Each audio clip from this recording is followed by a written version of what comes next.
Halo teman-teman semua, sore. Gimana kabarnya sore hari ini? Senang sekali nih bisa ketemu teman-teman lagi di YT pertama di tahun ini.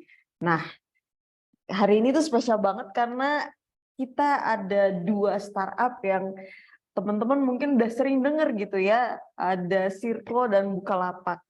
Bahkan Bukalapak udah IPO ya sekarang. Mungkin lebih tepatnya company kali ya, bukan startup lagi. Nah, kita hari ini akan belajar banyak dari dua narasumber kita yang keren-keren nih teman-teman.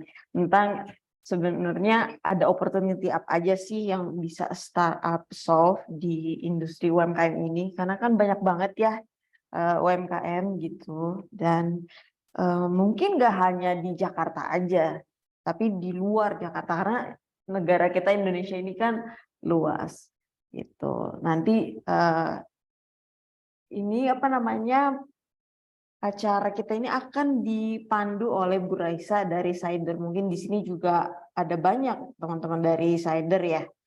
Nah, untuk teman-teman yang mungkin baru pertama kali join YT ini atau baru pertama kali dengar tentang bisa, mungkin izinkan saya untuk sedikit sharing singkat aja mengenai apa sih itu bisa.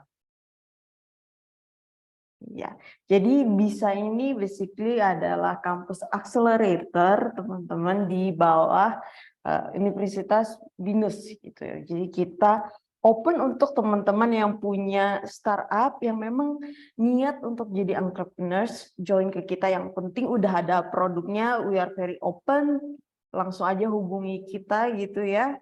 Nanti kita bisa set untuk ngobrol-ngobrol gitu ya, kita review startup teman kalian, siapa tahu kalian bisa lolos dan join ke program-program kita. Nanti ada juga penjelasan sedikit tentang program kita itu apa gitu. Dan ini terbuka ya teman-teman. Mungkin di sini ada yang dari non binus, apply aja, kita open.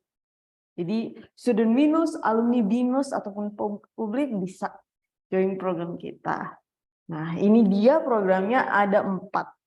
Yang pertama itu adalah bootcamp, jadi program sekitar 1,5 sampai 2 bulan itu fokusnya untuk product market fit. Jadi cocok nih untuk saat teman-teman yang masih di tahap awal gitu ya, untuk cek benar nggak sih produk saya ini bisa solve masalah yang ada di luar sana. Nanti kalau kita lihat oh ini startup teman-teman ini sangat potensial gitu, kita bisa lanjut di accelerator, itu program 6 bulan. Nah ini program acceleratornya kita teman-teman. Jadi nggak hanya ngomongin tentang product market fit, tapi lebih banyak aspek dalam pengembangan startup, mulai dari product development, legal, branding gitu ya, dan mentornya juga pastinya lebih banyak gitu. Nah yang ketiga ini yang Talk ya, acara kita sekarang gitu ya, kita undang expert, kita ngobrol bareng, mereka sharing insight gitu. Nah, yang terakhir yang paling baru program kita adalah bisa-bisa podcast. Teman-teman bisa lihat di YouTube-nya Binus Startup Accelerator ataupun bisa search di Spotify bisa-bisa podcast gitu. Kita sekarang udah sampai season 2 by the way. Nah, ini contoh-contoh kegiatan kita. Ya, ini mentor-mentor kita, startup-startup yang pernah kita maintain. Nah, ini kalau mau hubungi kita, jangan lupa follow Instagram Binus Startup Accelerator, atau kalau mau nanya-nanya bisa email ke startup@binus.edu. Nah, acara hari ini juga nggak akan terjadi kalau nggak ada Great Nusa. Great Nusa itu apa? Itu platform kita untuk belajar dimanapun, kapanpun, gitu ya. Bisa cek greatnusa.com, daftar, di situ ada banyak video-video course yang teman-teman bisa pelajari. Itu tanpa banyak kata-kata lagi gitu ya, saya sambut Bu Raisa. Halo Bu Elga, halo teman-teman semuanya. Sudah kedengeran kan suara saya? Apakah cukup jelas? Jelas Bu. Oke, sip. Kita mau mulai aja nih buat obrolan kita sore ini. Oke, halo, selamat sore teman-teman semuanya. Semoga semuanya dalam keadaan sehat ya. Perkenalkan, nama saya Raisa. Saya sehari-harinya sebagai Entrepreneurship and Incubation Section Head di Divisi Center for Innovation, Design, and Entrepreneurship Research, Kampus BINUS Internasional. Senang sekali bisa hadir di acara Young Entrepreneur Talk yang ke-17 ya sekarang ini ya, sebagai moderator. Tema yang Entrepreneur Talk hari ini adalah Opportunities for Startup to Solve SMEs Problems in 2023. Sekarang ini kita udah familiar dengan banyaknya startup yang ada di Indonesia. Namun di antaranya hadir startup yang memiliki fokus untuk membantu UMKM di Indonesia. Hari ini sudah hadir bersama kita teman-teman dari startup Circlo dan Bukalapak. Ada Kak Hana Masturina dari Circlo dan Kak Chelsea Felicia dari Bukalapak yang akan memaparkan bagaimana Circlo dan Bukalapak membantu UMKM di Indonesia. Terima kasih banyak atas kehadirannya di Young Entrepreneur Talk ini buat teman-teman dari Circlo dan Bukalapak. Nanti teman-teman dari Circlo dan Bukalapak akan memaparkan materi, dan dari teman-teman peserta, bila ada pertanyaan, silakan ajukan pertanyaan di kolom chat pertanyaan atau Q&A. Pertanyaan-pertanyaan yang masuk nanti akan dijawab setelah sesi pemaparan. Nah, tanpa berlama-lama lagi, kita akan segera memasuki sesi pertama, yaitu yang pertama pemaparan dari Circlo. Sekilas mengenai Circlo, Circlo Group adalah penyedia solusi omnichannel commerce terdepan di Indonesia. Circlo memaksimalkan potensi setiap individu maupun bisnis melalui teknologi untuk meraih pencapaian yang bermakna. Solusi-solusi yang berada di ekosistem Circlo mampu menjangkau berbagai skala dan segmen pengguna, mulai dari bisnis enterprise, bisnis skala kecil dan menengah, bisnis berskala mikro, hingga jutaan end consumers. Pada kategori bisnis enterprise, Circlo menawarkan layanan e-commerce enabler yang mencakup end-to-end channel management hingga digital marketing melalui Circlo Commerce dan solusi pengembangan teknologi omnichannel melalui Swift by Circlo. Pada kategori bisnis skala kecil dan menengah, Circlo menawarkan solusi Circlo Store, sebuah platform software as a service yang ditujukan bagi bisnis lokal berskala kecil hingga menengah untuk mengembangkan penjualan ke berbagai kanal online, mulai dari website toko online, marketplace, hingga commerce. Pada kategori bisnis mikro, Circlo berfokus pada pemberdayaan warung melalui beragam produk dan layanan digital dari warung pintar untuk meningkatkan transparansi dan efisiensi pada alur distribusi, akses ke prinsipal atau distributor nasional, ketersediaan produk, hingga pinjaman modal. Adapun pada kategori end consumer Circlo, menawarkan Orami, platform parenting yang menggabungkan commerce, content, community, dan social commerce dalam satu platform. Melalui salah satu fiturnya yang bernama Ibu Sibuk, Orami menyediakan solusi pemberdayaan komunitas ibu untuk menjadi key opinion leaders atau biasa disebut dengan KOL dan micro-influencers. Nah, di sini sudah ada Kak Hana Masturina dari Circlo. Halo Kak Hana, gimana kabarnya? Halo Mbak Raisa, baik-baik.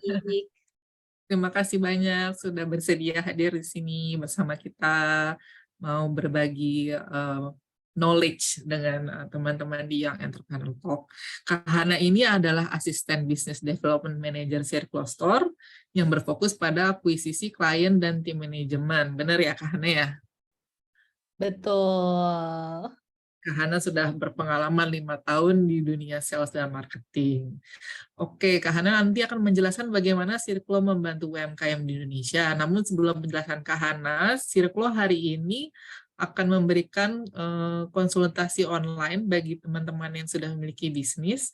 Nanti mungkin untuk pendaftarannya, bila ada yang berminat join dengan konsultasi online Circlo, mungkin linknya nanti akan di-share via chat untuk teman-teman mendaftar selama Young Entrepreneur Talk kita hari ini. Nah, sebelum Kak Hana menjelaskan lebih lanjut lagi mengenai Circlo, mungkin sekarang kita akan tampilkan dulu video singkat mengenai Circlo. Boleh dibantu di-share, Bu Elga, videonya? We have gone through a meaningful evolution. In 2013, we started our journey with the vision of helping brands sell online. Over the years, we have diversified our solutions to help everyone sell across a wide array of channels. As we're starting a new era, we build a bridge to create solutions for our stakeholders through a seamless and accessible business ecosystem. We consistently expand, develop, and integrate our business to be omnipresent, to be established, to thrive, to be whole, and to be influential. We adopt and adapt to stay ahead in the industry. We provide strategy, support, and resources to continually advance. We deliver impeccable solutions with the most capable people. No matter the scale, Circlo has always been about inspiring and maximizing the potential of people and businesses. We stand behind our purpose to be the leading omni-channel commerce enabler in Indonesia. Together, with our expertise and technology, we can make meaningful leaps and grow beyond possibilities. We present to you the brand new Circlo. Be the future today. Oke, demikian video singkat mengenai Circlo. Kita akan lanjut dengan Kak Hana untuk penjelasannya. Kak Hana, apakah sudah hadir? Iya, sudah. Oke, Boleh, terima Hana, kasih. silakan. Oke nih. Oke, terima kasih Mbak Raisa. Halo teman-teman semuanya, selamat sore. Semoga semuanya dalam keadaan sehat ya di sore hari ini dan masih semangat selama nanti sampai jam 5:30 kita akan bincang-bincang dan ngobrol-ngobrol bareng. Oke, sebelumnya izinkan saya untuk share materi presentasi pada hari ini. Sebelumnya untuk teman-teman yang mau bertanya atau memberikan opini atau pendapatnya bisa langsung ditanyakan di chat box ya Mbak Raisa ya. Selama presentasi saya berlangsung. Oke. Oke, ini apakah sudah terlihat?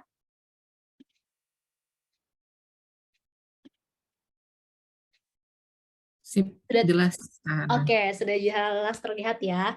Oke, selamat sore lagi semuanya teman-teman yang sudah hadir sore hari ini. Mungkin perkenalan dulu sedikit. Perkenalkan saya Hana Masturina, biasa dipanggil Hana.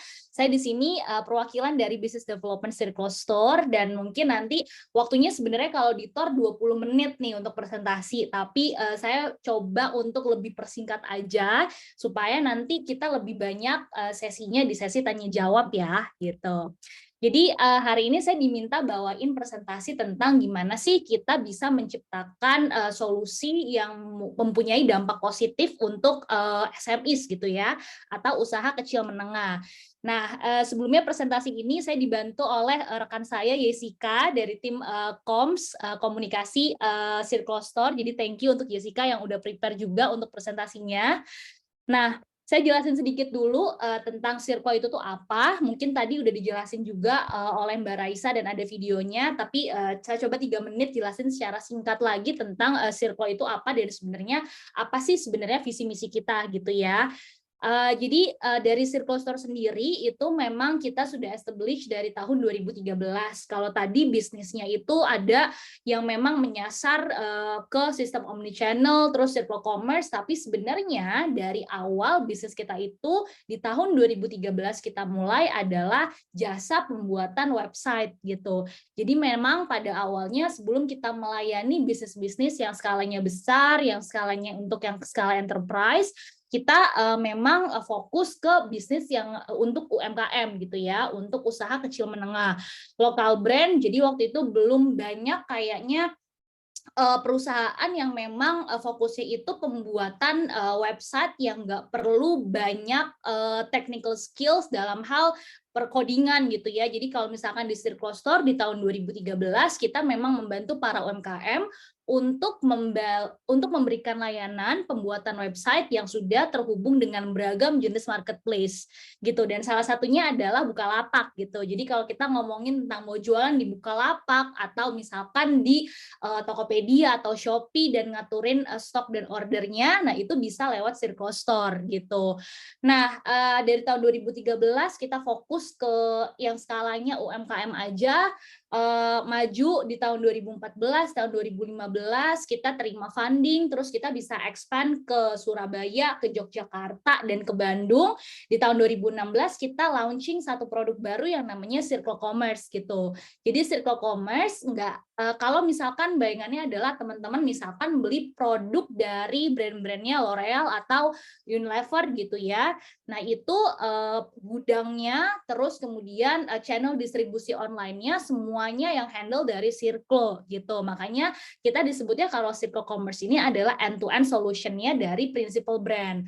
Nah kemudian di tahun 2020 sampai dengan 2022 kita berhasil mengakuisisi 3 perusahaan.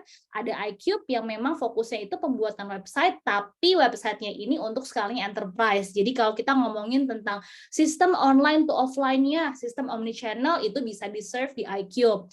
Terus ada juga Orami. Orami ini adalah salah satu parenting marketplace platform yang memang membantu bisnis yang memang ditujukan untuk kebutuhan mom and baby. Dan di tahun 2022, di tahun lalu kita berhasil mengakuisisi Warung Pintar yang fokusnya memang untuk bisnis mikro, grosir, warung, dan juga reseller gitu.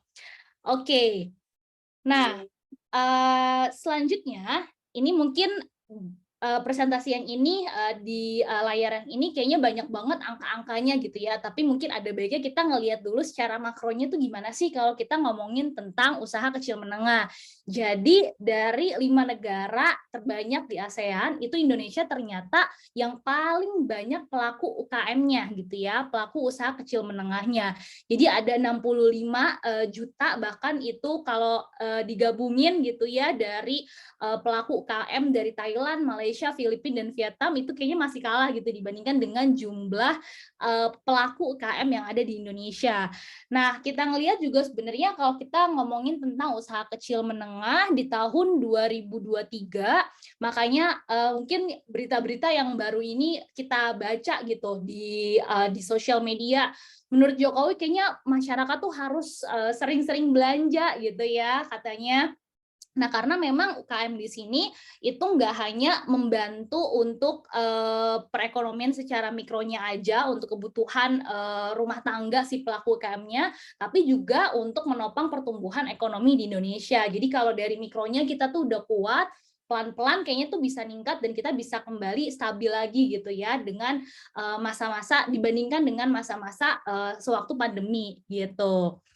Nah, selanjutnya di sini itu ada gimana sih adopsi digital pada UKM Indonesia gitu.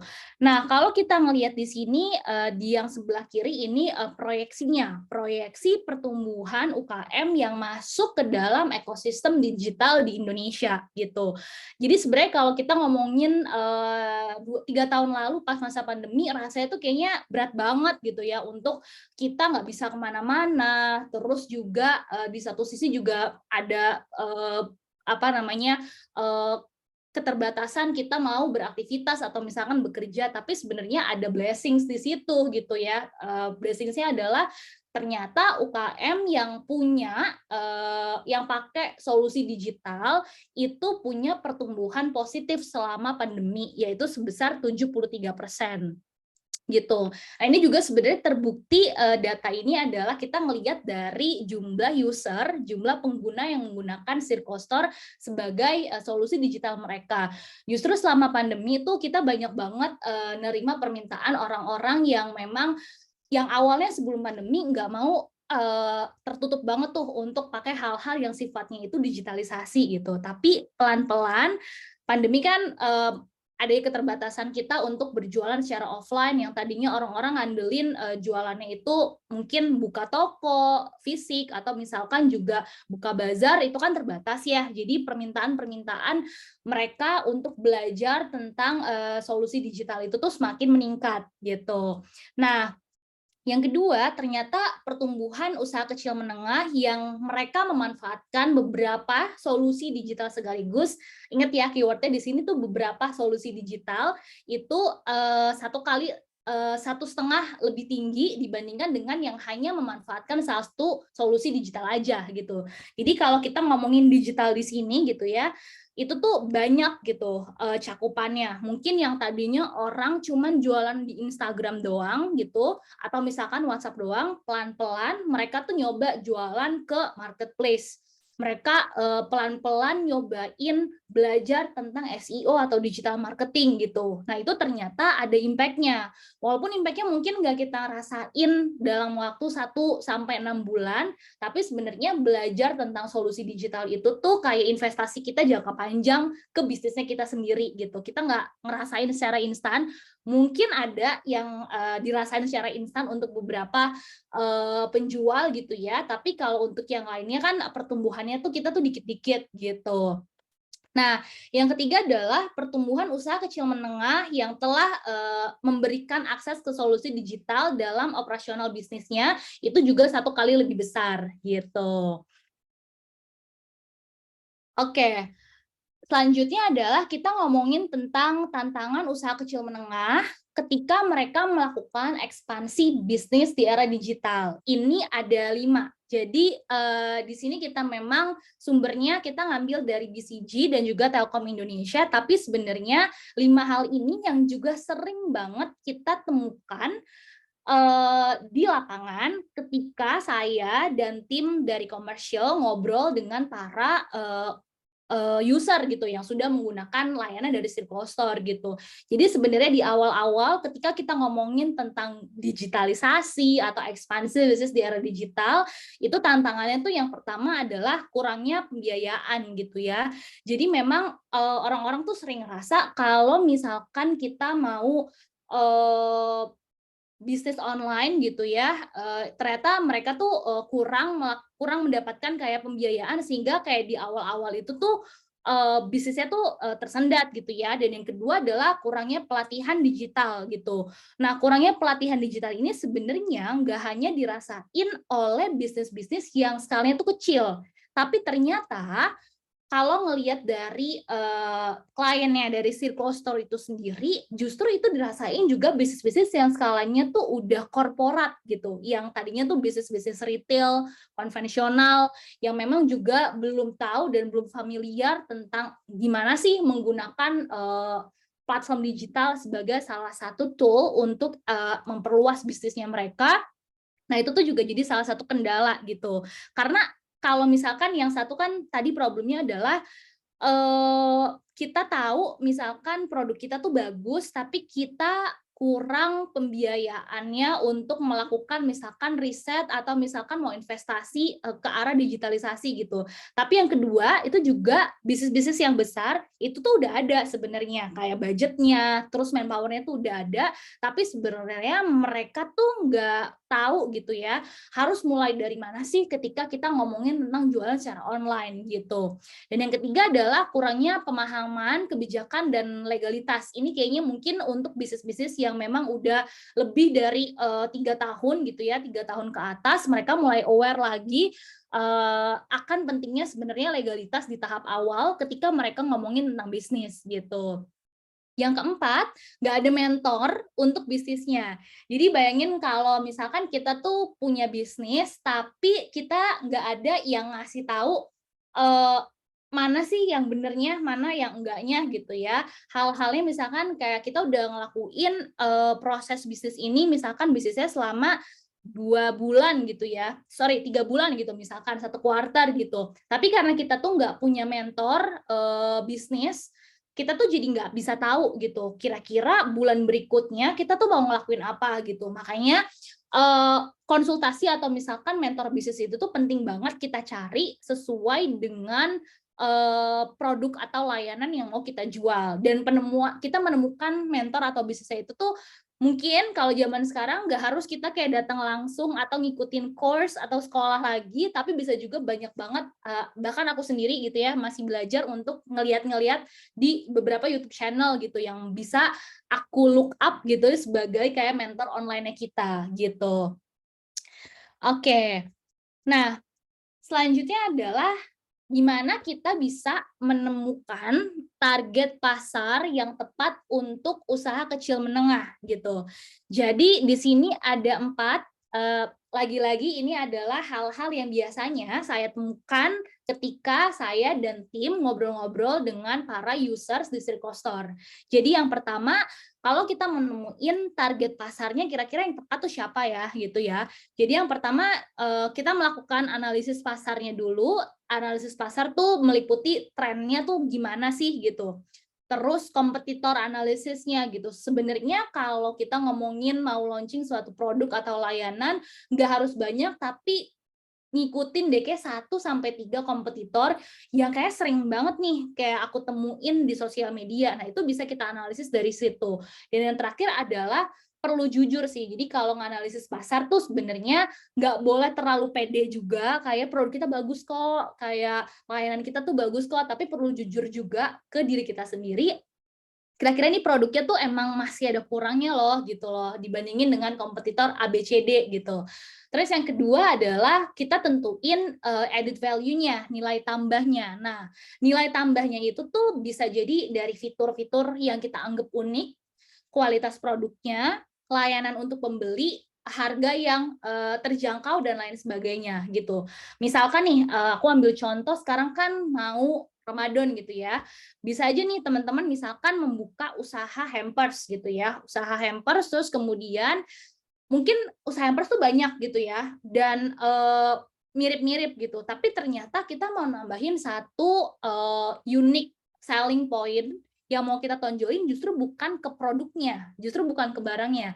Tapi ada tuh kayak saya punya beberapa langganan hampers yang saya tuh suka, produk hampersnya tuh sama sebenarnya dari satu, kalau saya bandingin antara satu kompetitor ke kompetitor lainnya. Tapi yang saya suka adalah gimana dia bisa ngebuat hampersnya itu sangat personal gitu. Jadi kalau saya kirimin hampers dan saya pesen ke toko ini, mereka tuh benar-benar nulisin satu pesan yang kita kirimin ke penerimanya, penerima hampers tersebut, tapi pesannya tuh kayak dibikin pantun gitu, tapi pantunnya tuh lucu gitu. Jadi dan itu tuh kayak beda-beda, ada pantun atau juga misalkan kayak quote yang kayaknya pas baca tuh kayak heartwarming banget gitu ya, kayaknya nih pesannya masuk banget ke kita gitu. Jadi saya sukanya tuh di situ gitu, sentuhan-sentuhan yang personal ketika kita membeli suatu produk gitu. Terus yang ketiga, jelas kalau udah kita nentuin nilai tambah, dibuat strategi pemasarannya gitu. Dan ini nggak ada yang salah atau benar, baik atau buruk gitu ya. Ini semuanya dibuat secara personal dan yang nentuin keberhasilannya sendiri tuh pada akhirnya tuh kita gitu. Jadi jangan kita bikin bisnis misalkan udah 3 tahun, kita ngeliat kompetitor, gila dia udah bikin fitur ini nih gitu, dia udah bikin kayak produk ini dan kayaknya keren banget gitu, followersnya tuh udah naik dan lain sebagainya gitu. Tapi sebenarnya bisnis kita tuh bisnis yang tergolong baru gitu, karena masih di bawah 3 tahun gitu. Nah, itu juga strategi pemasarannya dan ukuran keberhasilannya perlu kita yang nentuin, dan kita jangan istilahnya tuh FOMO gitu ya, fear of missing out, ngelihat kompetitor bisnisnya udah sampai sini, terus kemudian followersnya udah segini dan dapat bocoran ternyata number of orders atau transaction-nya dalam sebulan tuh udah mencapai sekian puluh juta gitu. Nah, tapi kita ngebuat sebuah ukuran yang memang itu juga kita sendiri yang nentuin dan bandinginnya adalah dengan bisnis ukuran keberhasilan kita di let's say kayak kuartal sebelumnya gitu ya, atau 3 bulan sebelumnya gitu. Nah, ini untuk teman-teman yang mau nanya, ini bisa langsung aja ya di chat box. Oke, nah ini juga ada solusi banjir orderan untung terus-terusan gitu ya. Gimana sih kalau user-user dari Circle Store biasanya bikin gitu ya strategi atau misalkan juga informasi apa yang mungkin bisa teman-teman pelajarin dan ambil dari user circle store gitu. Jadi yang pertama itu adalah paham dulu preferensinya kita tuh kanal yang mau digunakan konsumen untuk berbelanja online gitu. Jadi mungkin kanal di sini adalah di sini kan sosial media kan termasuk WhatsApp gitu ya. Ada WhatsApp, ada Instagram, ada marketplace gitu. Jadi kita tuh paham dulu sebenarnya kalau konsumen kita tuh lebih enak nyamannya tuh gimana sih, jualan di WhatsApp atau misalkan jualan di marketplace, atau misalkan kayaknya orang kalau nyari produk kita lebih enak kalau misalkan lewat bazar gitu, walaupun sebenarnya bazar tuh mungkin untuk beberapa produk atau misalkan beberapa layanan tuh kurang oke, tapi kok di pangsa pasarnya kita kalau kita bikin bazar di beberapa tempat itu tuh juga oke. Nah itu tuh nggak apa-apa gitu. Atau misalkan mau fokusin ke Instagram aja gitu ya, dengan buat beberapa konten yang memang personalized dan disesuaikan, nah itu juga bisa gitu. Terus yang kedua adalah karena judulnya di awal adalah online business gitu ya, digitalisasi. Jadi kita menyediakan layanan pengiriman yang juga aman dan terpercaya. Karena bayangin aja misalkan produk kita tuh udah bagus, kualitasnya tuh udah oke, tapi ternyata terkendala di layanan pengirimannya gitu. Nah itu biasanya kalau di marketplace itu ratingnya yang tadinya kita udah seneng mau dapat ratingnya 4, tapi karena ngirimnya lama, sebenarnya ngirim lama nggak apa-apa, tapi nggak ada informasinya yang kita dapetin gitu ya sebagai konsumen, itu kan bisa dikasih rating 1 gitu ya, dan orang tuh bisa menurunkan kepercayaan dari konsumen kita gitu. Dan yang terakhir adalah pakai solusi dari enabler untuk mempermudah aspek operasionalnya. Ini bukan jualan dari Circle Store, tapi sebenarnya dengan kita investasiin dengan kita melakukan investasi untuk mencoba beberapa teknologi yang untuk membantu bisnis kita, itu sebenarnya kita tuh udah ngurangin PR di bagian operasional gitu. Jadi bayangin kalau kita punya bisnis, terus bisnisnya ini tuh baru gitu ya. Nah terus kalau bisnis baru kan sebenarnya kita ngomonginnya tuh mau fokus sama branding, mau fokus sama konten di Instagram, mau fokus ngurusin pencatatan administrasinya, recap order dan lain sebagainya gitu. Nah kalau kita pakai solusi enabler dan kita memutuskan untuk ya udah deh kayaknya di ini kita percayain sama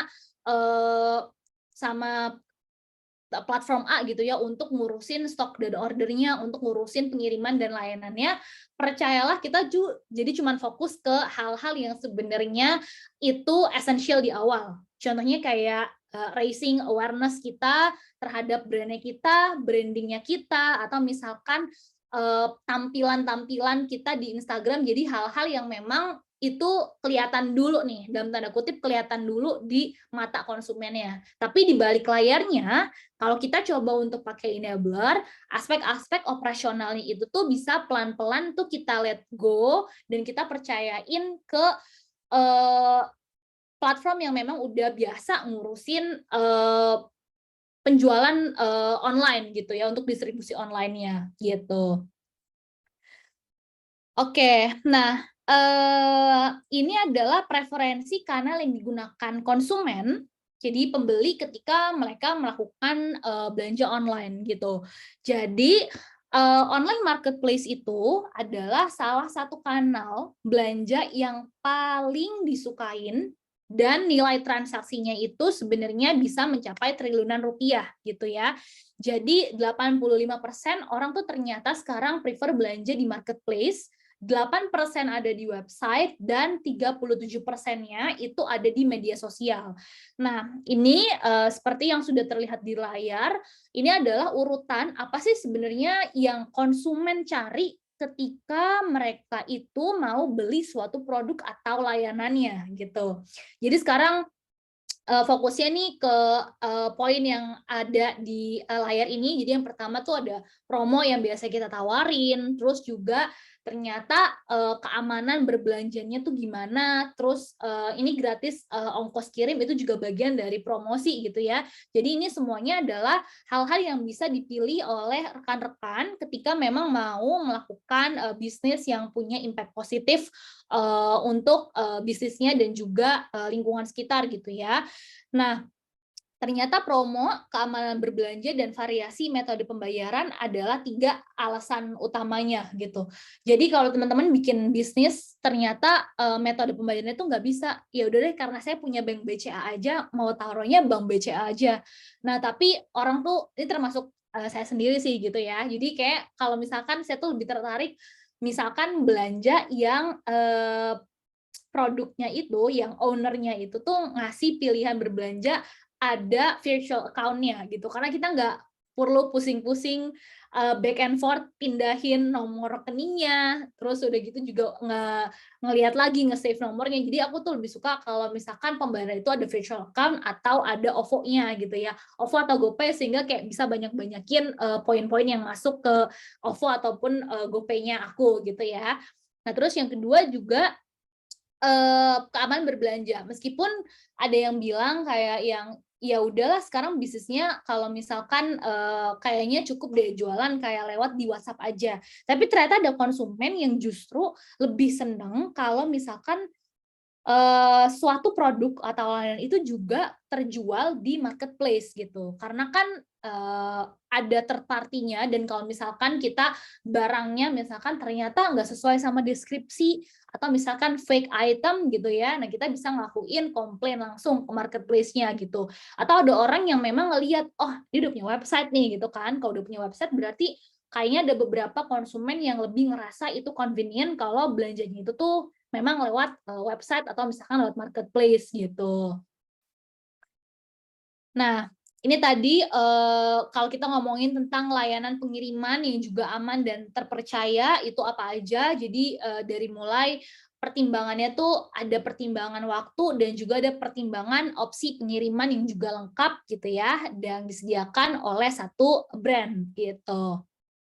Nah, ini udah terakhir. Jadi apa sih sebenarnya yang memang kita tawarkan gitu kalau misalkan teman-teman mau coba di Circle Store. Jadi kalau di Circle Store sendiri, kalau bagi para entrepreneur yang ada di sini mau jualan dan udah punya brand, walaupun brandnya baru 3 bulan gitu ya jalan gitu, nah kita bisa bantu itu tadi, kita bisa bantu dari segi operasionalnya. Jadi nggak perlu lagi mikirin gimana cara jualan di Bukalapak, gimana cara jualan kita melalui WhatsApp gitu ya, ada beberapa orderan dari beberapa channel gitu. Nah itu kita bisa ngatur semuanya dalam satu dashboard sehingga brandnya teman-teman tinggal fokus aja ke brandingnya, tinggal fokus ke marketingnya aja, tinggal fokus untuk misalkan melatih kayak adminnya, tapi hal-hal yang operasionalnya yang lebih teknikal itu semuanya bisa di cover oleh Circle Store itu sendiri gitu.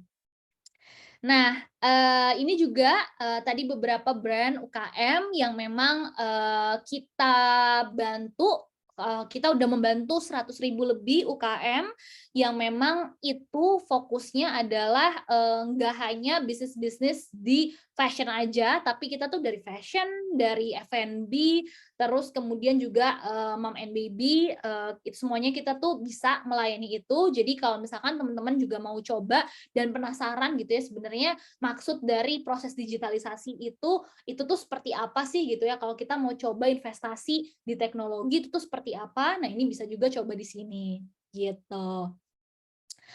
Oke, sepertinya itu aja untuk presentasi dari saya. Kalau di sini teman-teman yang mau kurang jelas presentasinya atau ada yang mau didiskusikan bareng-bareng, kita masih punya waktu dan bisa langsung drop pertanyaannya langsung ke layanan chat box-nya ya, Mbak Raisa.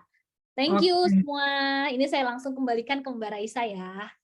Sip, thank you banget Kak Hana atas penjelasannya yang menarik banget ya tentang gimana sih UMKM di Indonesia ini. Buat teman-teman yang ingin bertanya, silahkan langsung aja. Nanti kita akan jawab di sesi tanya-jawab. Pertanyaannya bisa diajukan lewat chat box Q&A-nya. Oke, sekarang setelah Sirklo, kita akan masuk ke sesi berikutnya, yaitu pemaparan dari Bukalapak. Nah, Bukalapak juga salah satu startup yang juga bergerak membantu UMKM di Indonesia. Buka adalah grup perusahaan berbasis teknologi dan super enabler teknologi untuk mendukung transformasi UMKM di Indonesia. Buka adalah grup perusahaan berbasis teknologi dan super enabler teknologi untuk mendukung transformasi UMKM di Indonesia serta berbagai vertikal bisnis. Berpegang teguh pada tujuan awal Buka untuk memberdayakan UMKM, kini Buka melayani lebih dari 110 juta pengguna serta lebih dari 22 juta UMKM di tanah air. Sebagai perusahaan teknologi Indonesia pertama yang terdaftar di bursa, fokus Buka adalah menggunakan teknologi untuk mendukung kebutuhan gaya hidup digital saat ini bagi para UMKM serta masyarakat Indonesia secara umum melalui berbagai vertikal dari marketplace, finance and fintech, offline to online, merchant solutions, hingga pengadaan. Dengan memanfaatkan lebih dari 1 dekade inovasi teknologi yang diperuntukkan bagi konsumen dan pemilik bisnis di Indonesia, Buka adalah tech enabler dan pendorong transformasi digital di Indonesia. Nah, saat ini kita sudah ada Kak Chelsea Felicia dari Bukalapak. Halo Kak Chelsea. Sudah Halo Mbak di sana Raisa, juga. Gimana selamat sore. kabarnya? Sore. Baik-baik, Mbak Raisa gimana kabarnya? Baik, oke. Thank you banget Kak Chelsea sudah mau berbagi informasi dengan kita hari ini. Kak Chelsea ini adalah Associate Mitra Communication and Campaign Manager Bukalapak. Betul ya Kak Chelsea? Betul. Kak Chelsea udah banyak pengalaman di bidang marketing selama 7 tahun di berbagai industri, termasuk e-commerce, IT solution, dan estate development. Nah, Kak Chelsea nanti akan menjelaskan bagaimana program-program Bukalapak membantu UMKM di Indonesia. Namun sebelum masuk ke penjelasan dari Kak Chelsea, kita akan lihat dulu video singkat dari Bukalapak. Boleh dibantu Welga untuk videonya?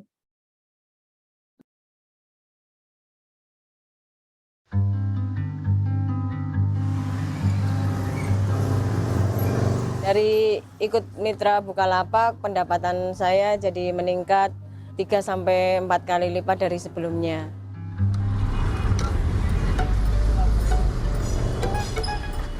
Creating a fair economy for all. These 6 words lead everything that Mitra Bukalapak does. As a one-stop solution for MSMEs, Mitra Bukalapak empowers mom-and-pop stores across hundreds of cities in Indonesia. Mitra Bukalapak is the market leader in online to offline business and pioneer of the digitalization of Indonesian MSMEs. But to us, what matters the most is that we have inspired micro business owners like Pak Udin from Yogyakarta, Bu Haryani from Solo, and Ibu Adi from Bali, and also millions of others to be optimistic and tech savvy, which leads them to increase their income and eventually standard of living. Dulu sih penghasilannya kan dari pulsa, data, sama barang-barang yang saya jual di warung.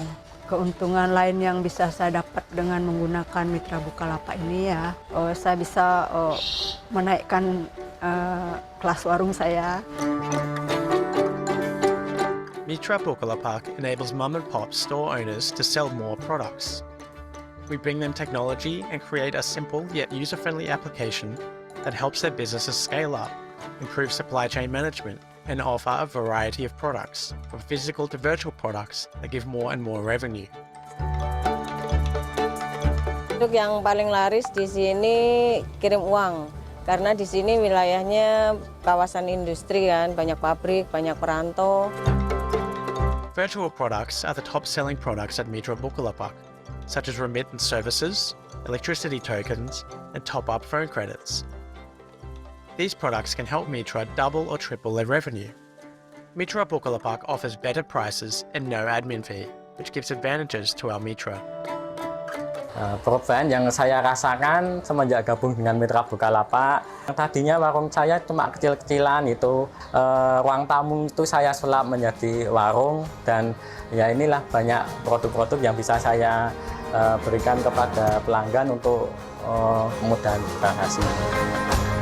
Since 2017, Mitra Bukalapak has opened many opportunities to millions of mom and pop store owners to grow. It also brings a positive impact to society by enabling these mom and pop stores to increase financial inclusion in their neighbourhoods. Mitra Bukalapak has communities spread throughout many cities in Indonesia, with millions of members ready to support each other. Because at the end of the day, Mitra Bukalapak believes its biggest achievement is not only about profit, but also ensuring a fair economy for all.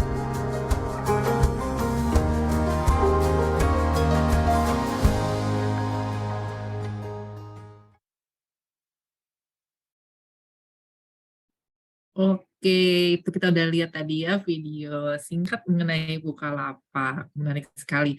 Nah, kita sekarang akan masuk ke sesi penjelasan dari Kak Chelsea tentang Bukalapak.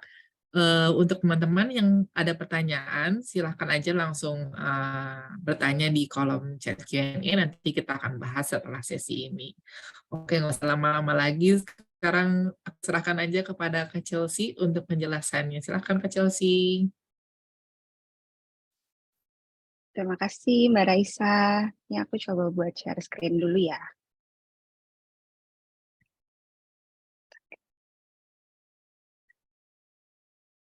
Oke, slide-nya udah kelihatan ya? Udah kelihatan. Oke. Sebelumnya selamat sore ya teman-teman semuanya. Senang banget nih hari ini bisa bareng-bareng ngobrol, nanti sharing-sharing session juga kali ya. Kalau misalkan ada pertanyaan, nanti boleh langsung dimasukin di chat box aja. Sambil mungkin aku jelasin sedikit tentang Bukalapak dulu. Gitu. Nah, Bukalapak sendiri memulai perjalanannya bersama dengan UMKM ini mulai dari tahun 2010 ya. Mungkin starter Bukalapak itu dikenal sebagai platform marketplace, rumah bagi jutaan pelapak dan juga penggunanya, di mana biasa mereka menggunakan untuk melakukan transaksi secara digital gitu. Tapi misi kita bertambah semakin besar, di mana kita mempunyai misi untuk provide a fair economy for all. Bagaimana caranya kita untuk bisa me-empower offline dan juga online MSME lewat teknologi solution yang kita coba offer kepada para pengguna kita. Di mana Bukalapak juga mengusung misi dapat menghadirkan ekonomi yang berbasis teknologi, di mana siapapun memiliki kesempatan untuk berkembang melalui bantuan inovasi baik secara offline maupun online. Nah, untuk kita dapat mewujudkan misi-misi tersebut, sebenarnya apa yang kita sudah coba lakukan untuk para pengguna kita gitu. Yang pertama adalah kita mencoba untuk membuka akses kredit atau financial services kita kepada para pengguna gitu. Jadi misalkan contohnya dari para UMKM yang kita tahu saat ini mungkin masih memiliki keterbatasan pada financial service gitu. Nah, di sini kita mencoba untuk memberikan solusi kepada para UMKM untuk mempermudah mereka kepada financial services seperti contohnya peminjaman modal untuk mereka dapat mengembangkan usaha mereka. Lalu yang kedua adalah more revenue streams from new product offerings gitu. Jadi dari Bukalapak sendiri berkomitmen untuk menciptakan revenue streams baru melalui produk-produk yang kita coba tawarkan kepada para pelaku UMKM yang dapat menghasilkan pendapatan baru untuk para UMKM yang kita miliki gitu. Lalu yang ketiga itu adalah more access to new customer segments, di mana kita mengharapkan bahwasanya melalui produk-produk baru yang kita offering kepada para UMKM kita, ini juga dapat memberikan akses baru kepada potential customer terhadap UMKM tersebut gitu. Jadi usaha yang kita bina pun boleh menjadi lebih berkembang gitu. Jadi secara nggak langsung jadi naik kelas gitu. Dan yang terakhir itu adalah better business process gitu. Di sini juga Bukalapak berkomitmen untuk menciptakan bisnis proses yang lebih baik dan lebih efektif untuk para UMKM kita gitu. Nah, saat ini Bukalapak sendiri itu memiliki kurang lebih 110 juta user base, baik yang online maupun offline dari sisi marketplace-nya. Di sana kita juga membina sekitar 6,9 juta pelapak under Bukalapak gitu. Tapi selain daripada Bukalapak sendiri, kita juga saat ini berkembang melalui aplikasi kita yaitu Mitra Bukalapak, di mana fokus kita di sini mungkin kalau tadi sempat di-share dari videonya gitu adalah tentang UMKM warung gitu, bagaimana kita dapat melakukan inovasi dan juga pengembangan usaha khususnya itu untuk para pemilik warung gitu. Nah, di sini kita sudah membina sekitar 15,2 juta pengguna dari aplikasi Mitra Bukalapak sendiri. Nah, dengan misi kita yang sangat besar, tentunya kita nggak cuma berfokus 1-2 solusi saja gitu, tapi Bukalapak sendiri mencoba untuk membangun sebuah ekosistem di mana kami berkomitmen untuk memberikan solusi yang terbaik untuk para UMKM di bawah naungan Buka gitu. Ada beberapa solusi yang saat ini kita miliki, yaitu yang pertama dari marketplace itu ada Bukalapak sendiri di marketplace industri gitu. Terus ada itemku untuk di game item marketplace, ada HelloFresh di grocery. Sedangkan untuk O2O-nya sendiri kami berfokus di Mitra Bukalapak, lalu ada di buku Mitra sendiri sebagai financial management applications untuk pemilik warung. Lalu ada merchant solutions juga, itu ada omnichannel solution, dan juga ada Bukasen dari logistik industri, dan financial platformnya itu ada di Alobank dan juga Bimani. Sorry. Oke. Layanan dari berbagai solusi yang ditawarkan menjadi sebuah sinergi dalam ekosistem Buka Group sendiri dalam menciptakan kesempatan yang lebih besar untuk para pelaku UMKM dalam memperluas usahanya. Nah, pada hari ini kebetulan materi yang kami coba bawakan itu adalah bagaimana sebenarnya kita menciptakan opportunities in solving problem SMEs itu di kota tier 2 ataupun tier 3 gitu. As starter, mungkin kita akan berfokus kepada UMKM yang saat ini lagi jadi fokus utamanya Bukalapak sendiri ya. Fokusnya itu adalah di industri warung gitu. Nah, bagaimana sih kita sebenarnya solving the problem yang ada di warung-warung terlebih di tier 2 ataupun 3 gitu. Yang pertama kita coba cari tahu itu adalah what are the challenges that SME is facing right now gitu. Terlebih khususnya adalah dari traditional retailers gitu ataupun dari warung yang ada di seluruh Indonesia gitu. Nah, dari sini kita coba buat cari tahu dulu sebenarnya challenge apa sih yang bisa menjadi opportunity untuk kita giving the solutions kepada para UMKM ini, terlebih khususnya adalah warung gitu.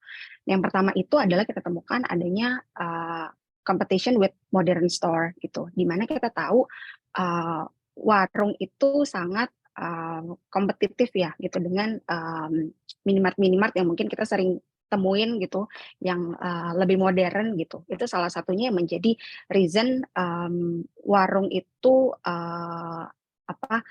berkompetisinya lumayan ketat gitu dengan minimart yang ada, dan itu menjadi salah satu challenges UMKM yang khusus pada industri warung gitu. Lalu yang kedua adalah limited access to financing. Jadi untuk financing mereka sendiri, pemodalan untuk mengembangkan usahanya juga aksesnya itu masih sangat terbatas gitu. Ini challenges yang kita juga temuin pada pemilik warung gitu. Ketiga itu adalah product sourcing. Jadi dalam mitra mendapatkan barang-barang mereka atau warung-warung itu mendapatkan barang grocery sendiri, ini juga masih terdapat keterbatasan gitu, baik dari sisi stoknya, aksesnya, dan segala macam. Dan ini juga one of the thing yang menjadi challenges traditional retail saat ini gitu. Dan yang keempat itu ada lack of financial literacy, dan yang terakhir itu masih limited digital literacy dan juga education gitu.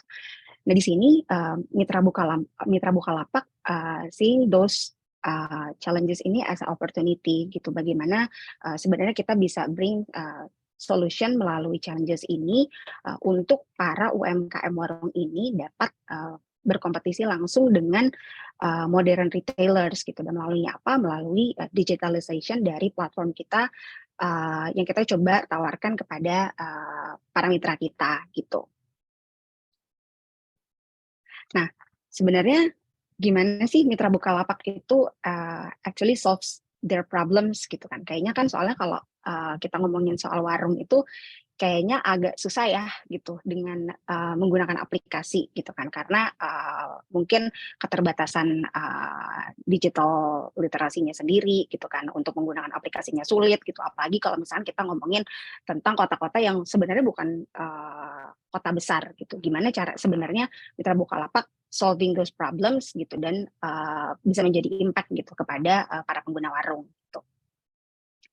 Nah, yang pertama mungkin sedikit penjelasan dulu kali ya, Mitra Bukalapak itu sebenarnya apa sih gitu. Mungkin kalau kita ngomongin tentang Bukalapak, mostly apalagi para pengguna ini marketplace ya gitu, udah lumayan aware gitu, atau mungkin pengguna gitu kan dari Bukalapak sendiri gitu. Tapi ketika kita ngomongin Mitra Bukalapak, beberapa masih agak bingung sebenarnya gimana sih Mitra Bukalapak works gitu, atau bisnisnya tuh seperti apa sih gitu.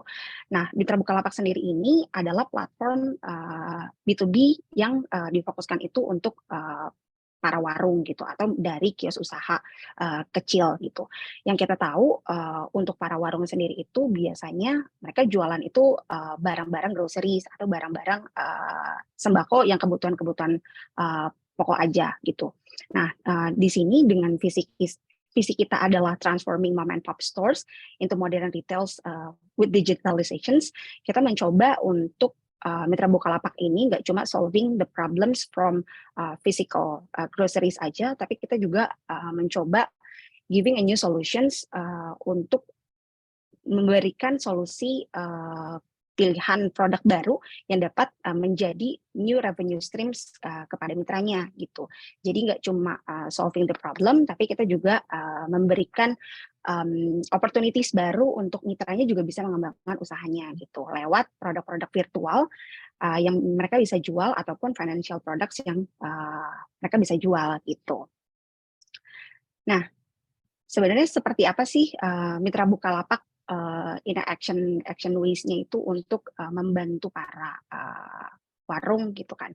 Yang pertama itu dari Mitra Bukalapak sendiri membantu dengan cara memberikan akses digital dan juga financial services, terlebih khususnya in a rural area, dengan providing warung itu dengan 42 different virtual products gitu.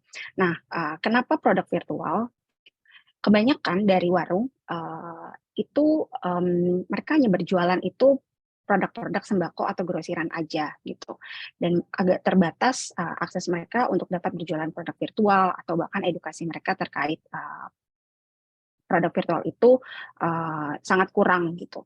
Nah, di sini sebenarnya ada kesempatan baru untuk para mitranya mengembangkan usaha mereka, nggak cuma berjualan groceries aja, tapi juga berjualan produk virtual gitu. Nah, dengan menjual produk virtual dari Mitra Bukalapak sendiri, secara nggak langsung warung-warung yang di bawah Mitra Bukalapak memiliki capability yang sama dengan modern retailers seperti Minimart yang kita ketahui gitu. Karena let's say kita lagi belanja di Minimart daerah rumah kita gitu. Basically kalau kita mencari kebutuhan dasar kita di minimarket, pasti kita bisa temuin juga itu di warung gitu. Tapi mungkin apa hal yang membedakan modern retailers dengan warung gitu, ketika memang kita bisa bertransaksi virtual, atau kita bertransaksi financial, kirim uang kah, beli pulsa, token, dan lain-lainnya, itu di Minimart gitu. Dan dengan kita providing these products, this actually menaik kelaskan mitra kita untuk memiliki capability dan kesempatan yang sama, dan tentunya juga meningkatkan income mereka gitu.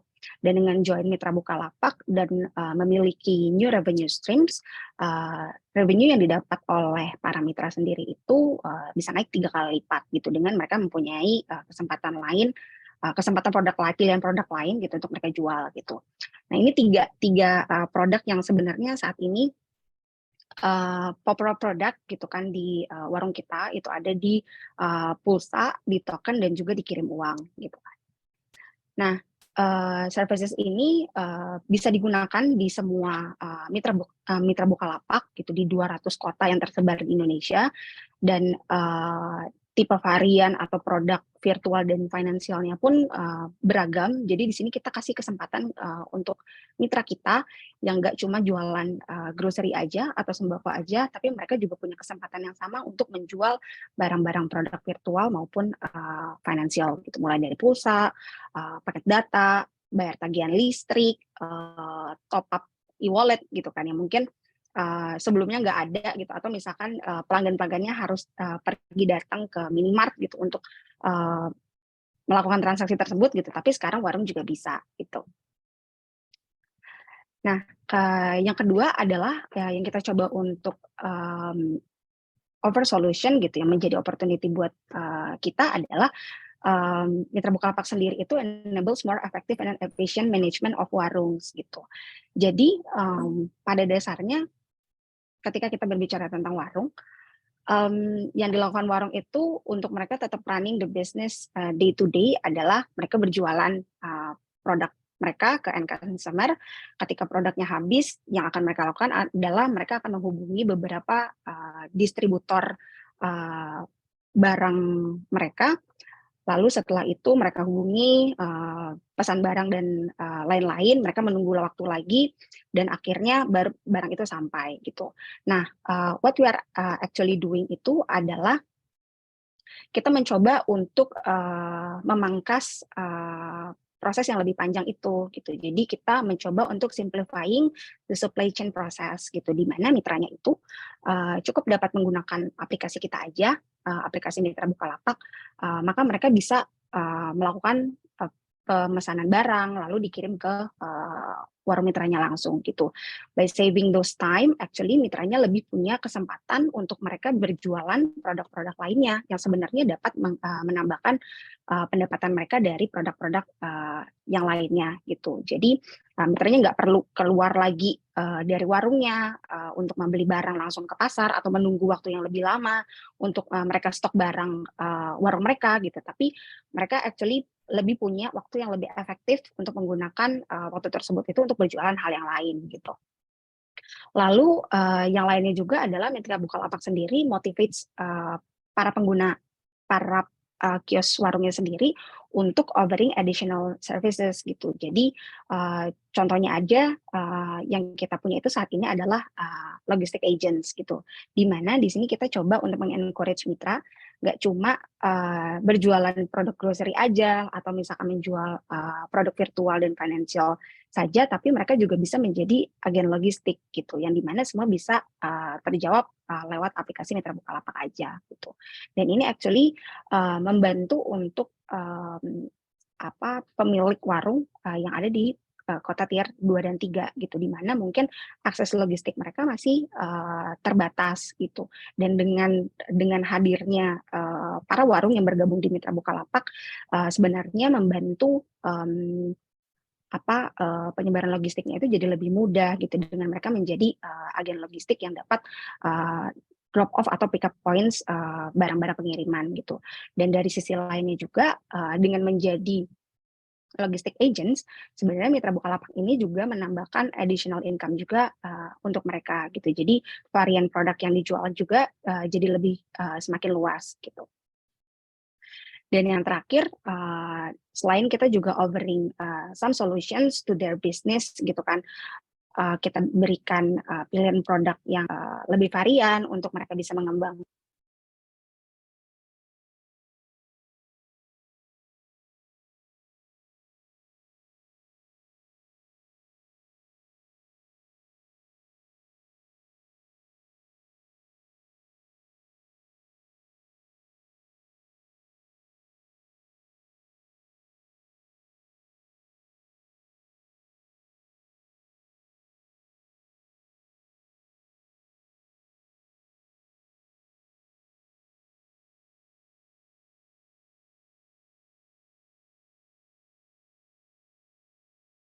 Chelsea, kayaknya suaranya agak hilang.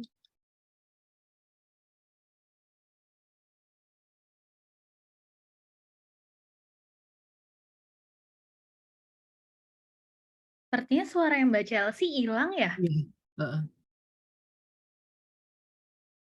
Sepertinya suara Mbak Chelsea hilang. Iya betul, kayak sebenarnya koneksinya Iya.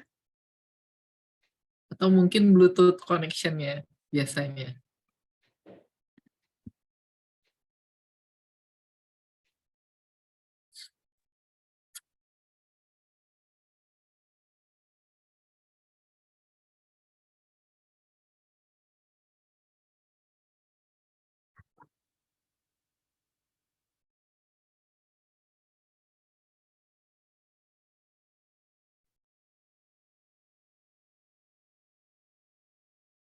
Oke, kita tunggu sebentar ya, sepertinya ada problem connection.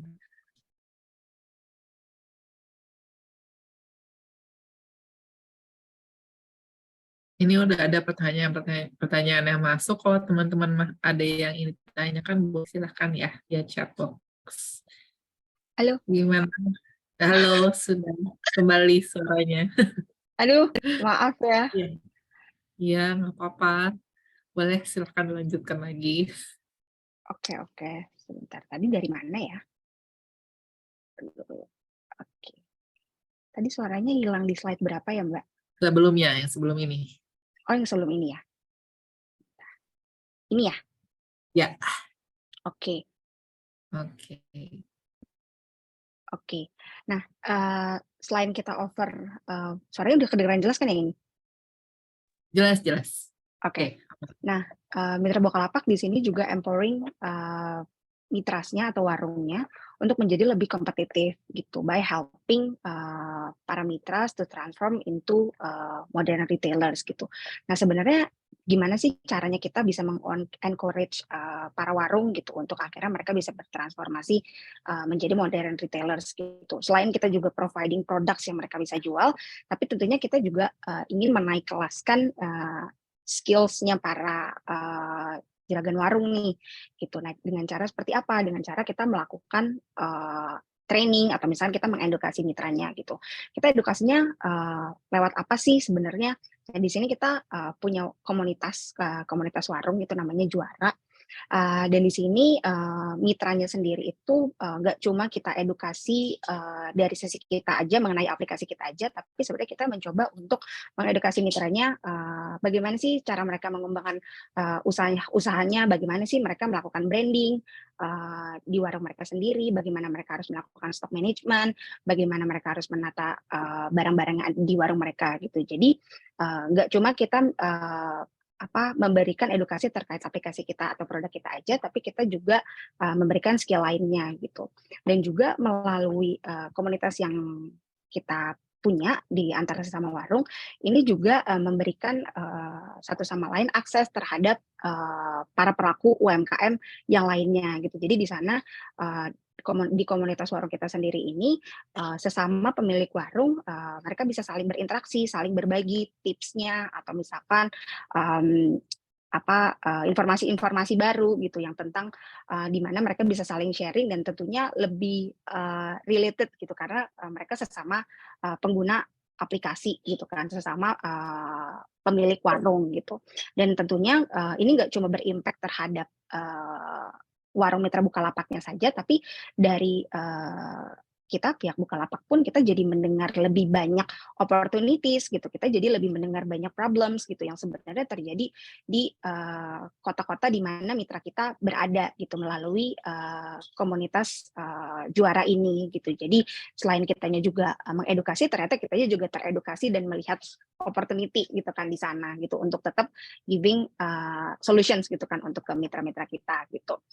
Nah, jadi mitra Bukalapak sendiri berharap bahwasanya kita bisa transforming traditional stores into modern stores gitu. Kalau mungkin sebelumnya sebelum kenal mitra Bukalapak, warung itu cuma jualan physical products aja, cuma jualan sembako aja gitu.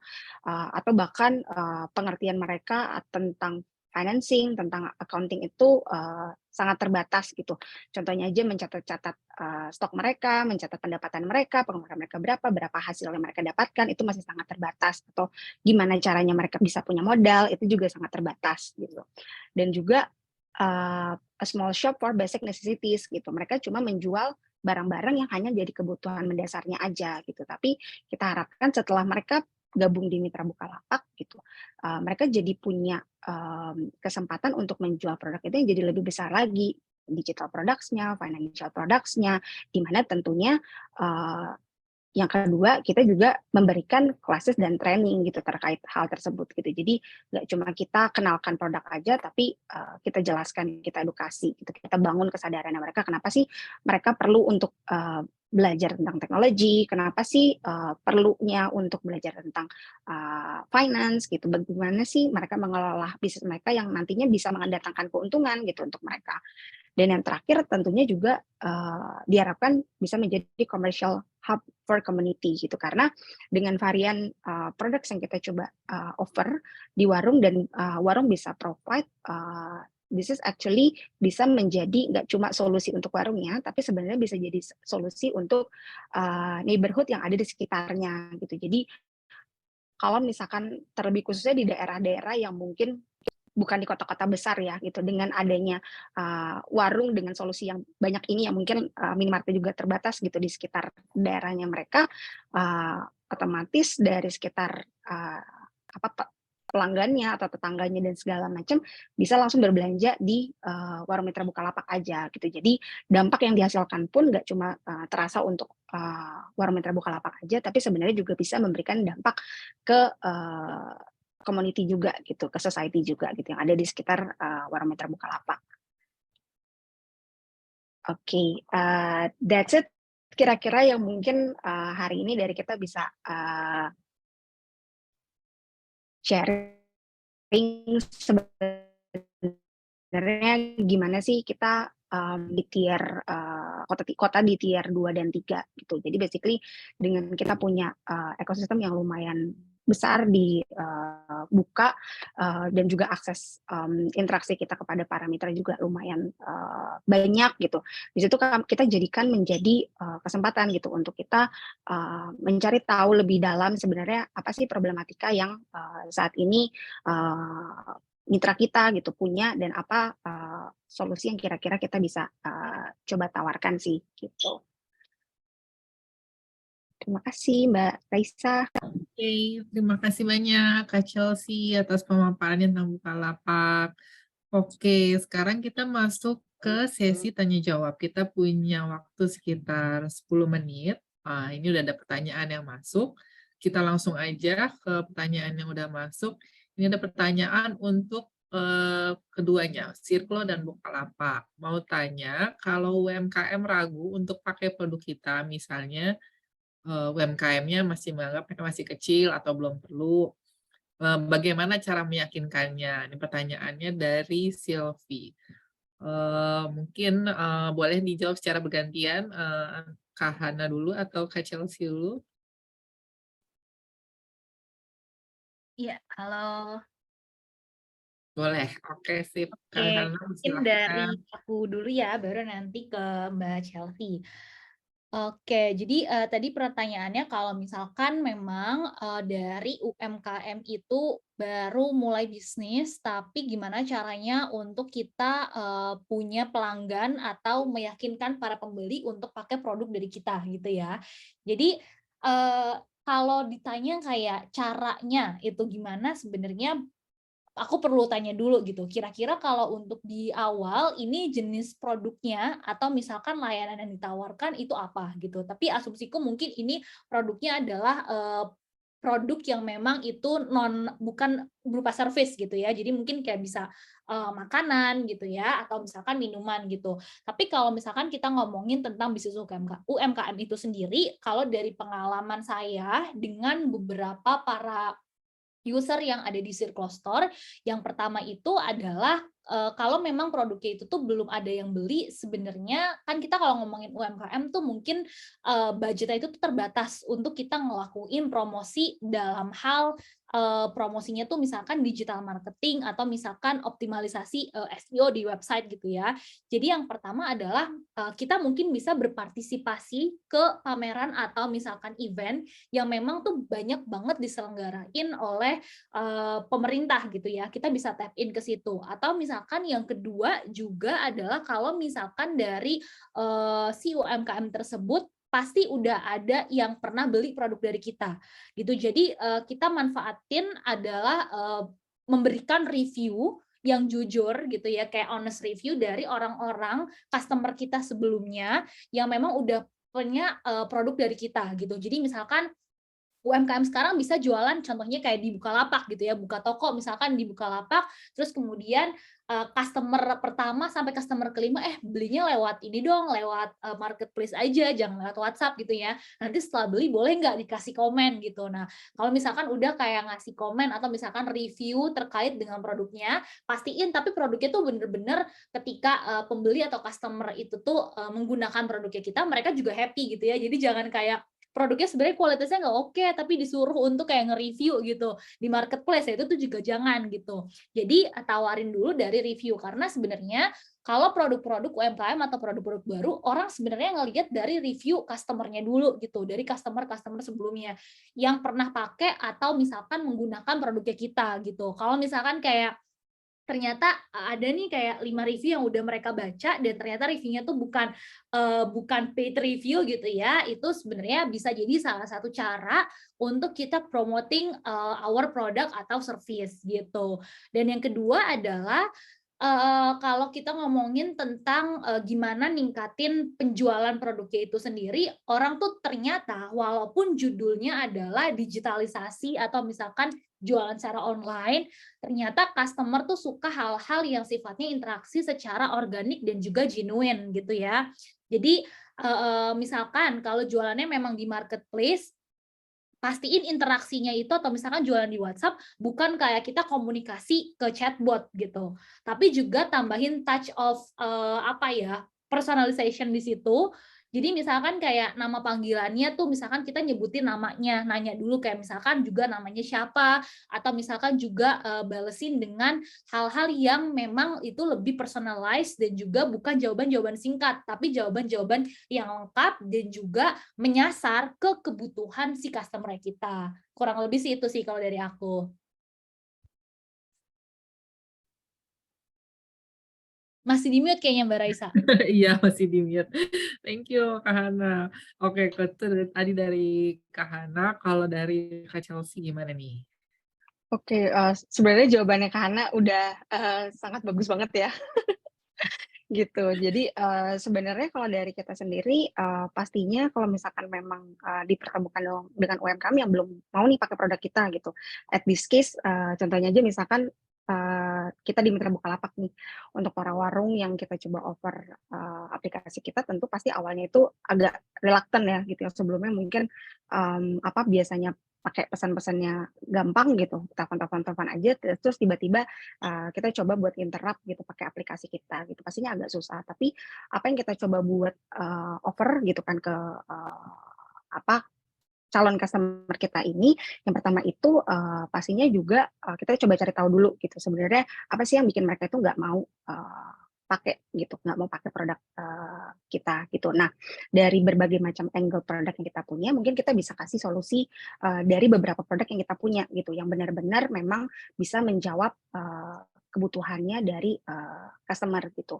Nah, selain itu yang kedua, selain daripada memang kita offering the solutions, mungkin kita juga bisa kasih karena UMKM ini basically adalah business owners gitu kan, dan pasti pengennya juga kalau misalkan emang pakai produk kita yang bisa menguntungkan mereka gitu kan.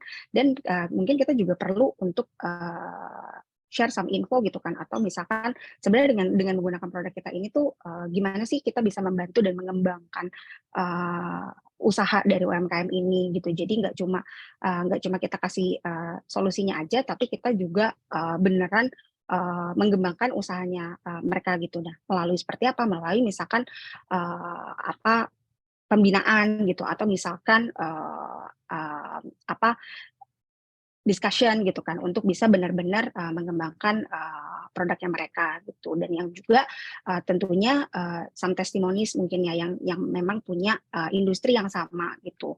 Jadi benar tadi katanya Kak Hana gitu kan, review itu nomor 1 gitu kan, apalagi sekarang ya gitu dengan berbagai macam pilihan yang sebenarnya tuh gampang banget untuk UMKM kita gitu atau user kita tuh lihat gitu kan. Yang pasti mereka sebagai business owner pasti akan cari yang paling terbaik gitu kan, paling bagus dan menguntungkan untuk usahanya mereka gitu. Jadi aku setuju banget sama Kak Hana tadi gitu tentang bagaimana caranya kita juga bisa create a good review gitu kan tentang produk kita gitu. Dan tentunya untuk make a good review gitu kan pastinya juga membutuhkan banyak bagian gitu yang memang harus diperhatikan gitu kan, dari servicesnya, dari productsnya juga harus bagus gitu kan, terutama juga kalau misalkan memang menggunakan aplikasi berarti experiences-nya sih gitu. Kira-kira begitu sih Mbak Raisa. Oke, sip. Terima kasih atas jawabannya. Kita masih punya waktukah untuk satu pertanyaan lagi? Bu Elga, bolehkah ada satu pertanyaan lagi yang bisa kita bahas? Boleh, masih ada. Boleh. Oke, ini ada satu pertanyaan yang masuk nih. Saya Camilla Almanda dari Business Creation yang sedang ikut minor program yaitu Digitechpreneur Binus Malang dan erat kaitannya dengan bisnis yang didigitalisasi. Saya ingin bertanya berkaitan dengan bisnis B2B, bagaimana strategi untuk menciptakan nilai lebih dalam platform khusus B2B dan bagaimana meningkatkan awareness mengenai platform B2B kepada para pelaku usaha. Karena seperti yang kita tahu, pendekatan platform B2C akan berbeda dengan B2B karena perlu negosiasi di dalamnya yang saya pikir akan lumayan challenging jika dilakukan secara online. Selain itu juga platform B2B tergolong lebih jarang jika dibandingkan dengan platform atau website B2C. Terima kasih. Nah ini mungkin berkaitan erat sama Bukalapak sama Circlo ya, karena kan menyediakan platform untuk yang sudah punya bisnis gitu ya. Kira-kira gimana nih dengan pertanyaan ini dari mungkin Kak Chelsea dulu? Seperti gimana Kak meyakinkan mitra-mitra untuk bergabung dengan platform? Iya ya, untuk platform B2B sendiri sebenarnya kalau dari Bukalapak itu kita tetap menggunakan 2 pendekatan ya, online maupun offline gitu. Jadi kita tetap memaksimalkan kedua platform tersebut gitu. Tapi memang khususnya kalau untuk warung ya gitu, terutama yang memang warungnya itu atau kayak usahanya ini memang sudah established gitu, bukan yang memang baru seeking new opportunities gitu untuk membuat usaha baru gitu. Memang kita tetap membutuhkan pendekatan secara offline sih gitu, karena kita perlu untuk mengenal business owner-nya itu secara personal gitu. Jadi kita beneran bisa tahu usahanya mereka itu seperti apa, kendalanya mereka itu seperti apa. Karena tentunya masing-masing pemilik usaha pasti memiliki permasalahan yang berbeda-beda gitu. Jadi yang kita lakukan sendiri di Mitra Bukalapak gitu, kita tetap menghadirkan pendekatan offline gitu untuk bernegosiasi, untuk mengenalkan produk kita gitu secara langsung gitu kan ke calon pengguna aplikasi kita lah gitu. Tapi di sisi lain kita juga tetap memastikan bahwasanya kita juga mempunyai pendekatan secara online gitu. Seperti apa? Seperti contohnya melalui semua aset sosial media kita coba pastikan bahwasanya kita memberikan informasi yang memang sesuai dengan kebutuhan informasinya dari si calon pembeli kita. Contohnya saja misalkan kayak produk apa yang kita coba tawarkan, atau misalkan testimoni dari para pengguna kita, kelebihan produk-produk kita apa gitu. Jadi kalau dari Bukalapak sendiri kita tetap memaksimalkan semua platform yang kita punya baik online maupun offline gitu untuk dari kita memperkenalkan usaha kita kepada para pengguna, para pemilik warung ini sih gitu, terlebih khususnya buat B2B ya gitu. Memang nggak bisa dibilang kayak oh mana sih yang lebih bagus gitu, apakah kita offline aja kah atau kita online aja gitu. Kayaknya untuk di masa yang saat ini gitu kan dua-duanya memang harus berjalan seiringan sih gitu. Oke, jadi memang meskipun menyediakan platform digital, pendekatan offline pun tetap penting ya berarti. Betul. Karena apalagi mungkin yang tadinya belum aware sama online, biasanya di offline gitu, jadi lebih personal touch-nya lebih dapat melalui pendekatan offline.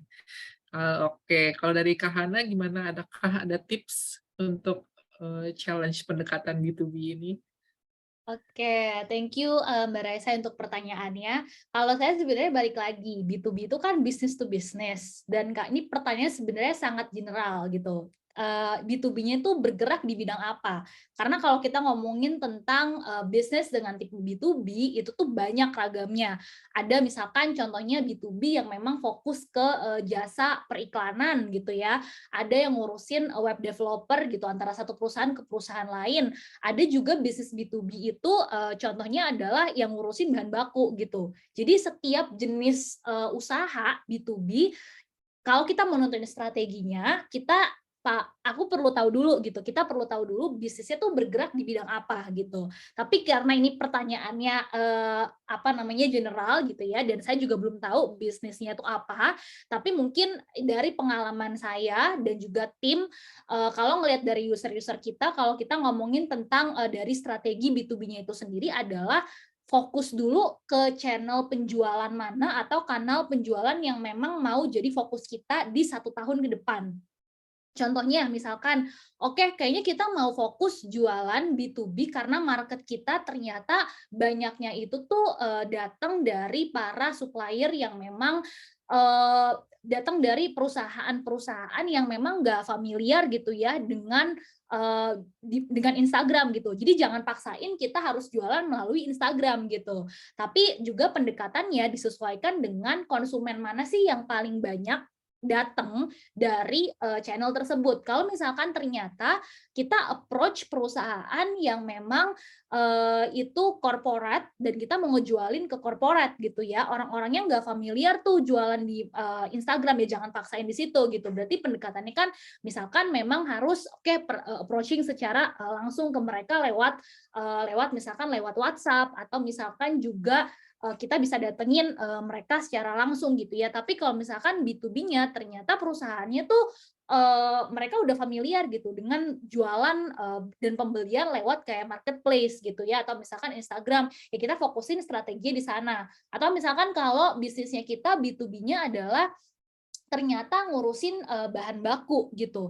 Tapi ternyata kalau kita ngelihat, kalau kita pakai layanan misalkan Google Search gitu ya, atau misalkan Google Ads, kita nyoba di situ dan ternyata orang-orang yang nyari bahan baku kita itu banyak nyarinya lewat Google. Berarti fokusin kita misalkan mau coba untuk jualan atau ningkatin digital ads tapi di Google Ads aja. Nah, itu nggak apa-apa. Jadi tentuin dulu sih sebenarnya konsumen kita itu kalau ngomongin B2B itu banyaknya dan nyamannya tuh belanja lewat mana. Baru nanti kita define strategi marketingnya kita gitu sih. Oke, sip. Thank you atas jawabannya. Mungkin satu pertanyaan lagi ya sebelum kita tutup. Nah, kalau kita ngomong tentang Sirklo dan Bukalapak, ini kan jangkauannya udah Indonesia gitu ya, membantu UMKM di Indonesia. Nah, kalau kita ngomong membantu UMKM, ada nggak sih strategi dan karakteristik UMKM di perkotaan sama misalnya kita contoh Jabodetabek dan luar Jabodetabek gitu ya. Apakah ada karakteristik UMKM tersendiri gitu? Mungkin boleh dijawab. Oh, siap dulu nih. Kak Hana dulu.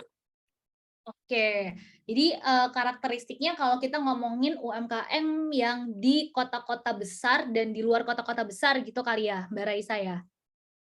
Ya, ya. Oke, jadi kalau UMKM biasanya memang masih ada di sekitar Jabodetabek atau misalkan Pulau Jawa gitu ya. Itu biasanya memang yang pertama karakternya adalah mereka udah lebih familiar dengan hal-hal yang sifatnya itu penjualan dengan branding gitu ya, dengan branding di sosial media, atau misalkan gimana brandingnya tuh mungkin sosial medianya nggak hanya Instagram, tapi mereka juga aware ngejualin di marketplace, tapi ternyata dari segi kontennya, pemilihan fotonya atau deskripsinya itu udah lebih quote unquote udah lebih melek lah kayak gitu ya. Tapi kalau misalkan memang yang di luar daerah, kadang tuh mereka juga masih bingung gitu fokusnya apa. Dan sebenarnya kalau misalkan kalau tadi ngomongin tentang kayak perbedaannya gitu ya, tapi persamaannya pun juga ada gitu. Persamaannya adalah kadang bahkan masih banyak kok bisnis UMKM gitu yang ada di Jabodetabek yang pengen langsung gimana nih kita generate sales-nya, generate revenue-nya biar lebih cepat gitu. Tapi kalau dari saya sih percaya sebenarnya sales yang bagus itu tuh akan ngikutin ketika memang dari testimoninya, reviewnya, dan juga brandingnya dan pelayanan customer service-nya itu udah oke dulu. Makanya nanti kayak revenue-nya itu tuh juga bakalan ikut sendiri gitu sih. Oke, sip. Nah, kalau dari Kak Chelsea gimana nih? Bukalapak sendiri kan udah banyak menyasar ya, apa namanya, UMKM di luar kota-kota besar. Gimana tuh kira-kira karakteristik UMKM yang udah bekerja sama dengan Mitra Bukalapak? Oke, pastinya beda ya antara memang mitra Bukalapak kita yang memang masih daerah Jakarta ataupun yang di luar Jakarta gitu. Kalau misalkan untuk karakteristiknya sendiri, biasanya kalau untuk di kota-kota yang besar gitu, cenderung memang lebih melek teknologi ya gitu, dan juga lebih mudah untuk kita edukasi gitu, karena mungkin kembali lagi akses informasi mereka terkait aplikasi ataupun informasi tentang pengembangan bisnisnya itu tuh lebih terbuka gitu dibandingkan dengan mitra-mitra kita yang ada di luar Jakarta gitu. Sedangkan kalau misalkan untuk yang di luar Jakarta sendiri, karena pada dasarnya aksesnya itu lumayan terbatas gitu, jadi biasanya mereka itu jatuhnya lebih penasaran gitu, lebih ingin cari tahu gitu sebenarnya apa sih aplikasi ini gitu. Jadi rasa karakternya mereka itu juga jadinya lebih ingin mencari tahu gitu dibandingkan dengan yang ada di kota besar gitu. Kalau di kota besar itu kebanyakan memang terlebihnya untuk para UMKM-nya ya, gitu, lebih mencari benefit-nya gitu langsung kayak oke, dengan opsi yang banyak kita ketahui gitu, apa sih yang bisa langsung aplikasi ini kasih untuk kita gitu. Nah, sedangkan untuk yang di daerah-daerah lainnya gitu, karena terbatas dan pilihannya nggak banyak gitu, mereka jatuhnya jadi lebih ingin mencari tahu gitu kan, jadi ingin lebih berkembang gitu. Jadi sebenarnya itu dua challenge yang cukup unik gitu kan yang kita temuin saat ini gitu, yang dimana juga sebenarnya kita coba untuk berikan solusi sih gitu, pendekatan yang berbeda-beda juga gitu kan di masing-masing daerahnya. Gitu sih kira-kira. Oke, makasih banyak Kak Chelsea dan Kak Hana atas jawabannya. Berhubung waktu kita sudah mau habis, kita cukupkan dulu untuk sesi tanya jawabnya ini. Thank you semuanya udah bergabung di YT ini. Jangan lupa isi form feedbacknya, dan mungkin ada yang mau konsultasi tadi, ada formnya juga di chat ya. Oke, thank you semua. See you. Oke, terima kasih banyak Bu Elga, Kak Hana, Kak Chelsea, dan teman-teman semua yang sudah hadir. Terima kasih. Thank you Semoga Chelsea, Wana, bermanfaat Bu acaranya Raisa. hari ini.